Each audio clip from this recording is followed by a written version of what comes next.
Hey yo, it's Zilog and Moto. Okay, sorry about that. As much as I like Sylvester Stallone, I should probably try and avoid doing impressions of, well, anyone, pretty much. But I'm not the only one, as this game shouldn't have attempted to do an impression of old Sly either. But, as usual, I'm getting ahead of myself. Can't really put the kibosh on this game in the first paragraph now, can I? No one wants to see that. Well, it's debatable that anyone wants to see this regardless, if you look at the YouTube statistics. But hey, we're here to review old video games, not pretend to be a goth teenager that no one likes. Eyeliner's not really my thing anyway. Enough nonsense. Today we're discussing the Sega Genesis version of Cliffhanger, a licensed property of the 1993 action movie starring Sylvester Stallone, John Lithgow, and Michael Rooker. This is a solid movie, in case you haven't seen it. It gets forgotten about a little bit due to coming out in the early 90s, and it's not one of Sly's major franchises like Rambo or Rocky, but it's definitely worth seeing, especially before you play this game. The game was released in November of 1993, timed appropriately for about when the home version of the movie started showing up in stores and rental shops. It came out for the Genesis and Super Nintendo in pretty much identical fashion, and then also the Sega CD in an enhanced version. But we'll take a closer look at the Sega CD version in another review down the line, rather than just making this review really long and covering both. Is this a good video game? Is this a faithful adaptation of the movie? Should I take up rock climbing? Well, based on how I started the review, you can probably guess the answer to one of those questions, but they're definitely mutually exclusive. Strap into your harness. You know, maybe we should have a props budget? I'll have to think about that. Anyway, let's take a look at Cliffhanger. Being that Cliffhanger isn't exactly an in-demand title when it comes to the Genesis, as you can imagine, my copy's pretty clean.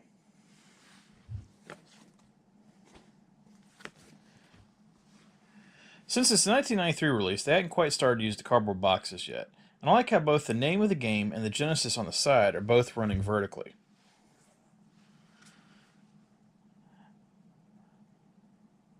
It's a nice artistic choice that has the title hanging off a mountain down to cover the game, and it's unique to the video game version, because if you look up the original movie posters, they have the name running horizontally instead. No hang tab on this box, unfortunately. And if you look at the back, here's where I got a problem. The screenshots are grainy as hell. As opposed to actually taking a screenshot from a capture source, it looks like they just took pictures of the game running on a television. Bad form, and not a good way to try to sell your game. But more interesting than that, take a look at the players box down here. Notice how it says 1 or 2 players? But there's only one Gabe Walker, right? And as we take a look at the manual real quick, which is in decent shape, I wouldn't say perfect. Well, it does do a good job of how to play the game and its 7 different levels. There's absolutely nothing in here about a second player.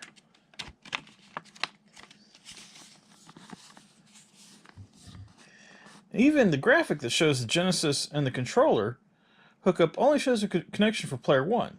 So what gives? Is it just a typo and unfortunately kids felt lied to if they expected 2 players? Well, not exactly.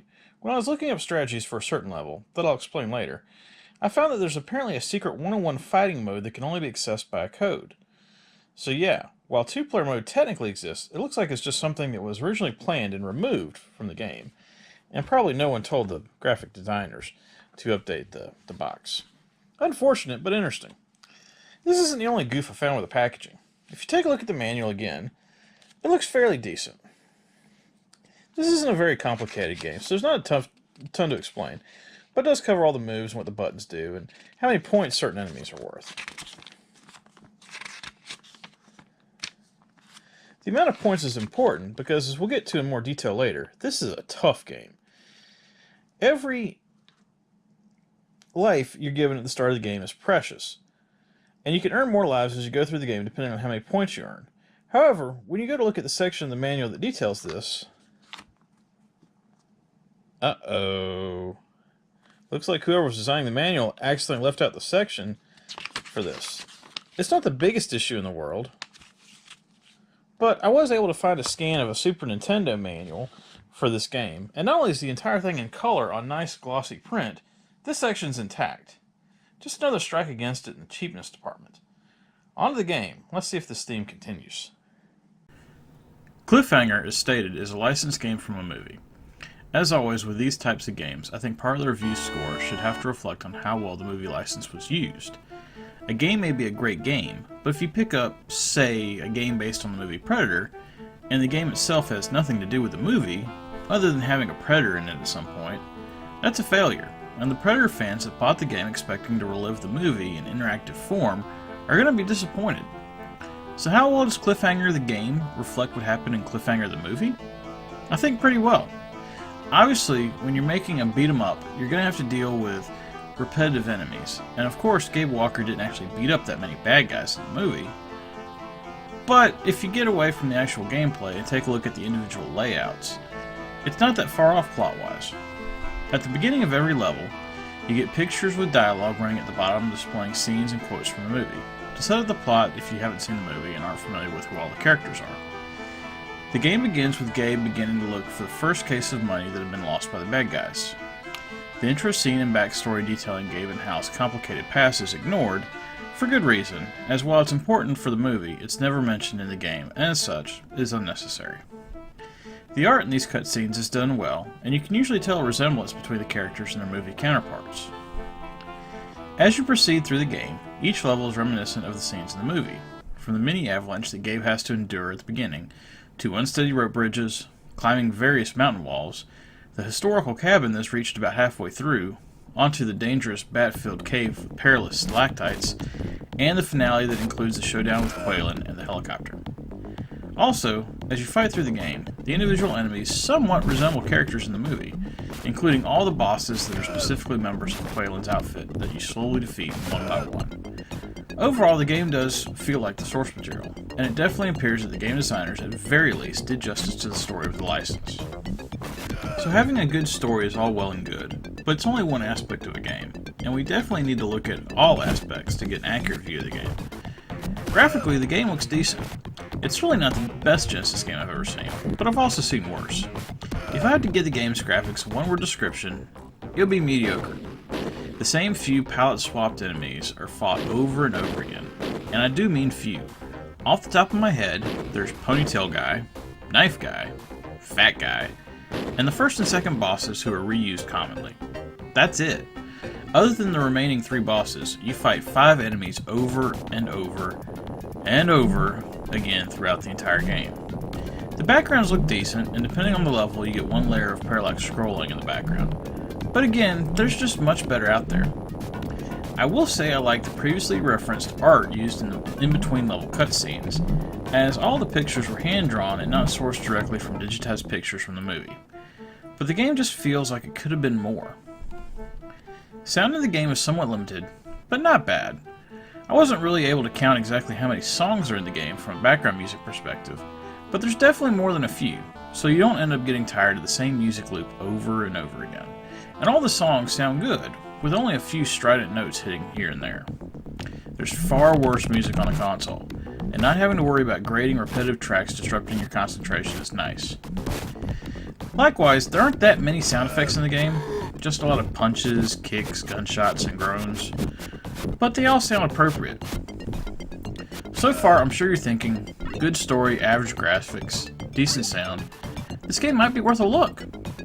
Well, there's one major thing that I haven't discussed yet, and that's the most important part of any game, the gameplay. As referenced earlier, for the most part of the game, you fight the same 2 or 3 enemies the entire game, with the exception of adding a few more enemies as you go through the game. In a game with the best control in the world, this is a recipe for boredom. There's only so many times you can kill the same bad guys and really have a desire to fight them over and over to get better and progress through the game. And oh, by the way, this game has far from the best control in the world. The major problem I have with the game, and I imagine most other people do as well, is the level of accuracy and timing that's needed to play the game. I referred to the game earlier as a beat-em-up, and it is, technically. There's definitely plenty of action in the game that would be out of place in Double Dragon or Final Fight. And actually, now that I come to think about it, Double Dragon is a good comparison to this game, because Cliffhanger and Double Dragon both share one concept in particular, but unfortunately it's the worst part of Double Dragon that I'm fairly sure everyone hates. In various places in Double Dragon, but most commonly in levels 3 and 4, there are areas in the stages where you don't fight for your life, you jump and dodge for it in segments where the game developers apparently forgot they were creating a beat-em-up, and instead decided to change the game to a platformer instead. Rather than beating up enemies via various punches, kicks, and weapon-based attacks, you find yourself alone against the dangers of the mountain, jumping across chasms and frozen streams, climbing mountains while trying to dodge various attacks from enemies, and making your way across various rope bridges while trying not to fall off the mountain. In theory, with the plot of the game, this isn't a bad idea at all. However, while very rarely games are able to be designed with more than one playstyle in mind, Cliffhanger is definitely not one of those titles. In fact, due to how the game can't make up its mind as to whether it should be a beat-em-up or a platformer, both sides suffer. From the beat-em-up perspective, the game is quite hard. If you think you can just walk up to enemies and brawl to take them down, like in other beat-em-ups, think again. The only thing that will do is have you looking at the continue screen before getting out of the first level. There's apparently a blocking mechanic that can be used, but really, has anyone ever done that in a beat-em-up? In a one-on-one fighter, sure, and maybe I would have had an easier time if I tried to learn it, but it's such an alien concept here that I simply couldn't be bothered. Having said all that, you do have punches and kicks available to you, along with a spinning attack if you get surrounded, and jump kicks, which you will be using a lot if you have any hope of beating the game. However, you can't grapple enemies, which has been a basic feature of beat-em-up since at least Double Dragon, and leaving it out contributes to the game's difficulty level, and also why you'll be jump kicking so much, because you simply can't get close to enemies without risking grievous bodily injury. Also, you can pick up 2 weapons, a knife and a machine gun, which is good, but only 2 weapons? Again, Double Dragon had at least 5. If you're interested in Cliffhanger as a beat-em-up, it's certainly an option, but I'm sure that by the time I make my way through this Genesis library, it's going to be down at the bottom of the list of options. From the platformer perspective, 2 words: bad controls. And anyone who's ever played a platformer knows, having poor control mechanics will flat out ruin what might have been a fun game and infuriate the player to no end. There's a few prime examples of this. For instance, during the game, you'll frequently have sections and levels where you need to either jump across pits via ledges, or rivers via logs or ice flows. Jumping to one ledge is no big deal, but jumping across a series of ledges? Harrowing. The reason why is the game's running mechanic, which is used to jump across larger pits and to attack enemies across the screen with jump kicks. Triggering running mode is done by double tapping either left or right. Sounds normal enough, right? Well, what about when you're jumping left across the screen, land on a ledge, and then jumping to the next ledge? Well, if you're not very careful about holding down left on the D-pad, the computer will sometimes think you're trying to trigger the running mode as you land, launching you across the screen when you hit jump, and straight into a pit just a bit beyond the ledge where you would have easily jumped to if you weren't running. It's the opposite of fun. Another example is when you have to cross pits climbing across ropes. The hazard here are various spots where ice and debris fall in a timed manner, and you have to wait for an opening to cross until you get to the next debris section. This is a good idea failed execution situation. While timing challenges are normal platformer fare, and Cliffhanger even mixes things up a bit by having debris fall in different countable instances, i.e. in one section you have to wait for 3 falls while the next is 4, the timing here is incredibly tight, so you always run the risk of getting too close to the debris and being knocked down by being a hair too close, or by starting your move a little too early and ending up at the bottom of the mountain as well. There's nothing worse than having a good run going in the beat-em-up section, and then getting to a platforming section and dropping 3 lives in a row simply due to these poor mechanics. And I won't even mention the avalanche section of level 1 that can only be beaten by memorizing exactly where to jump, or the cliff climbing section of level 5, where you can't see enemies that shoot at you until you attempt to climb the wall, sometimes resulting in point-blank shots because you couldn't tell if you should have started on the left side rather than the right. Or I guess I just did.